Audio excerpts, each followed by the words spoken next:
Dearly beloved, we gather here today to mourn the loss of publicly funded education. Across the nation, people are congregating in a common goal, a common belief that education, healthcare, childcare, a living wage are not businesses. These are human rights, rights regardless of national origin. We could put it on top. I don't know how well yeah, I have some rope. Oh, yeah. The funeral was a fun, maybe an alternative way of getting a message of solidarity out there. What we're trying to do is really get the message out to the student body here that what's happening down the block in California or what's happening at UW, it's only a matter of time before it gets here. Public spending! Progressive income tax! So essentially, we arrived here at the Capitol, and the car that we were in, the Volvo station wagon, God bless it, ran out of gas as we were coming up the hill to drop off the coffin in the legislature. That was the ideal, was to walk out onto the floor of the legislature and drop it off for them.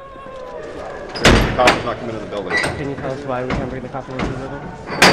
No, it's not coming to the building.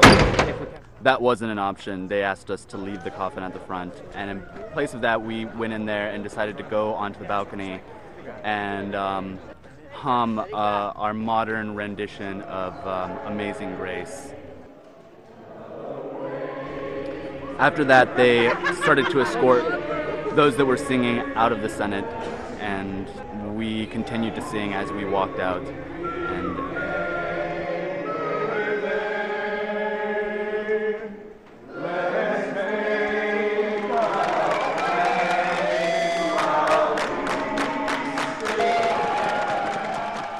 with the bailouts that were happening on Wall Street last year, $780 billion, they're trying to offset those costs onto the poorest members of the community by cutting public education funds.